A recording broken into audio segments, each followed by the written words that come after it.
Hello everyone, this is Tactical Lich here and welcome to another episode of Total War Warhammer 2 Online Multiplayer Replay. Now, today we'll be looking at an elite runic magic Dawi build here, as I have been having quite a bit of fun playing with the runic magic system of the dwarves ever since the DLC dropped. So for the forces of the Dawi, we have a line of explosives, miners flanking some iron breakers in the middle. Second line we have PK guard flanked by some regular hammers. For leadership, we have Thorek Ironbrow right behind these PK guard, providing support with all his runes coming in with Rune of Doom, Rune of Breaking, Rune of Speed, as well as Rune of Slowness. At the back, we have some rangers protected by slayers to provide some fire support, and in the skies, we have the Skyhammer Regiment of Renown Gyro Bomber. Now for the Chaos Army, a whole skirmishing forces of Marauder Horsemasters and Horsemen mixed together over here. And over here, a really good choice. Soul of Damnation Hell Cannon right here behind the ridge. That means if there's any cannons on the Dawi side, they will have a huge difficulty to counterfire, as the ridge will just block their line of sight and shots, while the Soul of Damnation can easily send the shots over the ridges and striking right in the middle of the dwarf tightly packed formations, smashing apart their ranks of shield walls. As for the main forces of the Chaos Army, we have some Chaos Marauders here backed up by more Chaos Marauders with great weapons. In the middle, Prince Sigval the Magnificent being the absolute Chad and anchor to hold these Marauders together, and that's basically it for the main forces. All that's left are some Manticore spams in the sky, with the Chaos Sorcerer coming in with Spirit Leech and Soul Blight on the Manticore, Exalted Hero also on the Manticore, and also a regular Manticore. And that's basically it for the army builds. Let's get a battle started and see how it goes.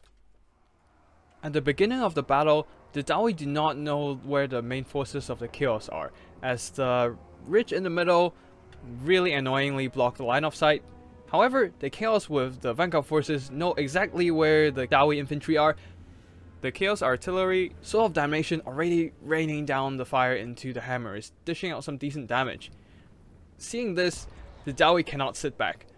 Pushing forward the Skyhammer, trying to hunt down the Soul of Damnation with the gun on the gunship, and should be able to do some decent damage in close range, while the rest of the infantry rushes forward, trying to use the ridge to take cover from the fire from the Hell Cannon.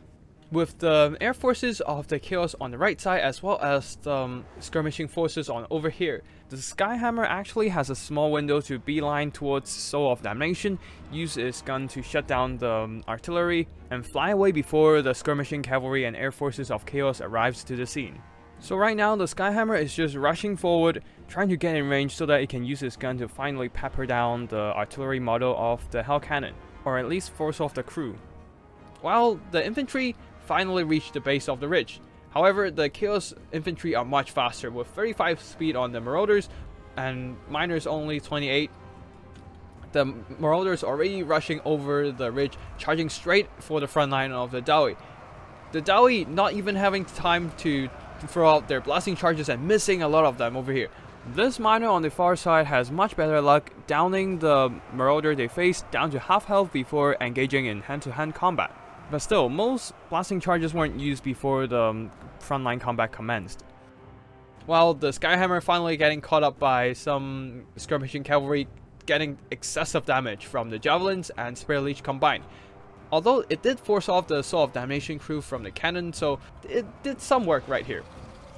Back over here, Thorek Ironbrow is engaging in mortal combat against the Exalted Hero and the Chaos Furrow Manticore. Now, the Furrow Manticore, seeing a lot of slayers standing around, wisely retreats, but the Exalted Hero getting stuck on Thick Boy Thorek. He's really getting hammered by all the dwarvish infantry. Surrounded by hammers, the PK guard variant, armor sundering, dropping the armor to 35 on this Exalted Hero, allowing the slayers to dish out some pretty decent anti-large damage.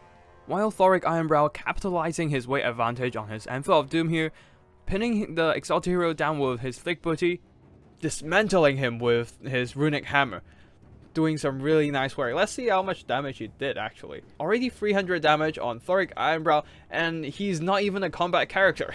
No doubt his good weapon strength plays a huge part in buffing up his damage. Now the PK are also getting a nice surround on the Exalted Hero, just basically eating him alive. While the frontline engagement is not going too well for the Chaos forces, as the hammers, ironbreakers, and more hammers are stabbing the Titan, bogging up a lot of these infantry, while Sigvald himself just rushing in alone trying to assassinate Thorek Ironbrow. But with 25% physical resistance on the guy, he does not care. With the support of his fellow dwarves, he can hold his own even against Sigvald. While the Rune of Doom as well as the Rune of Speed buffing up the attack of the nearby units, allowing them to dish out very effective damage against Prince Sigvald. But now the Soul of Damnation is back online as the Skyhammer is getting pushed off by the Marauder Horsemen. Now back to the main fight, we can see here Thorek is taking some damage from Sigvald. Of course, he's not a melee focused character, so that is kind of expected. However, with the Slayer surrounding Prince Sigvald, Sigvald is taking some excessive damage, while Thorek Ironbrow can just simply move out of the way as the Slayer pinned them down in the combat. To make things worse for Sigvald, in the front line the Chaos are not so lucky as the blasting charges of Ironbreakers rout off all of these infantry, leaving Prince Sigvald fighting alone.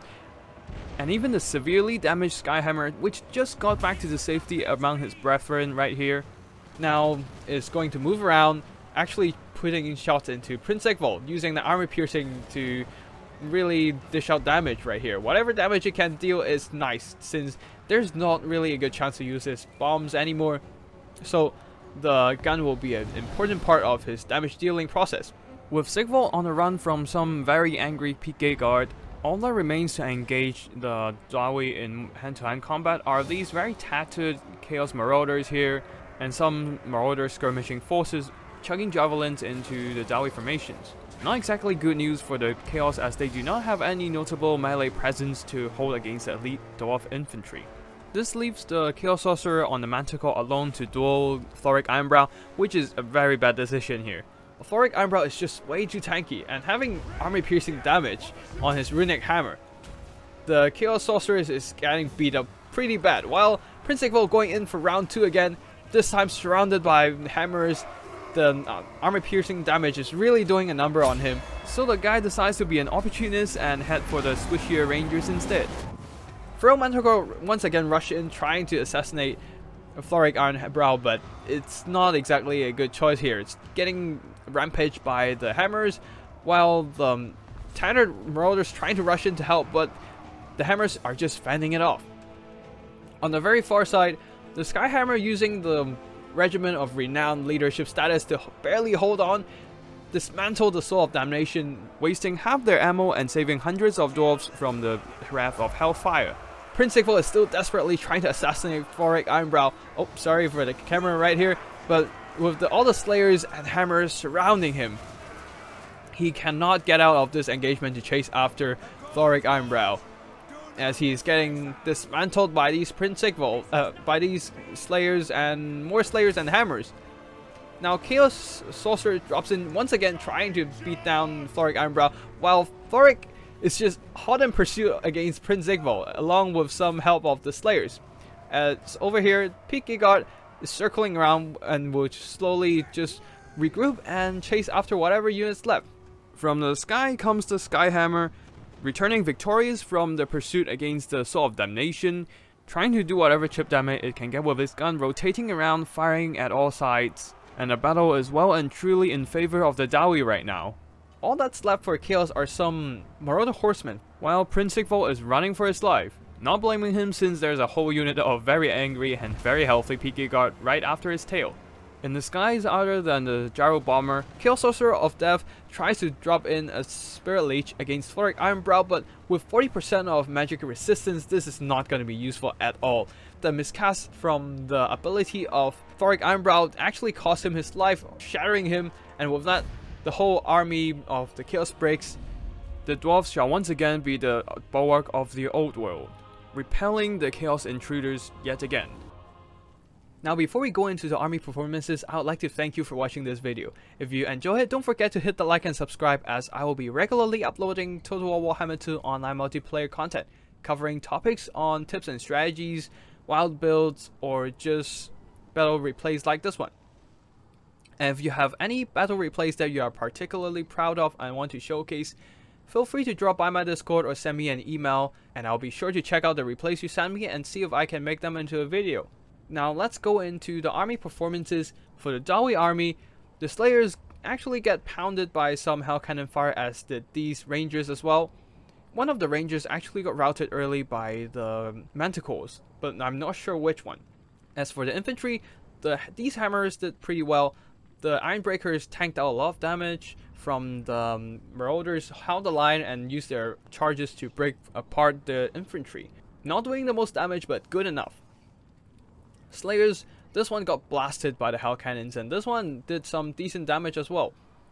Miners, this one didn't use most of the blasting charges, so kind of a waste, but this one did some okay damage, but also get beaten up quite badly.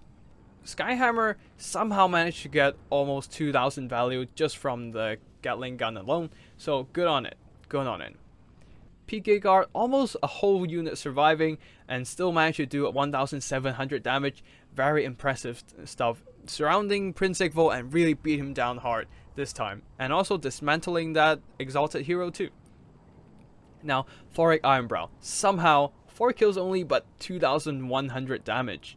This is some insane value, and considering that he also caused a lot of miscasts on the Chaos Sorcerer, not sure if those miscasts are counted as his damage value, but still, 2100 miscasts or not is some impressive value for a Lord on an Anvil of Doom, who is supposed to be only casting rune magics. Thorek on paper might not be a melee oriented character, but with all the melee buffs available to him, the Rune of Speed with the Rune of Doom, he can actually do some pretty scary stuff here, buffing his attack stats to a ridiculous amount and using his somehow armor-piercing weapon strength to dish out decent damage against whatever units coming his way.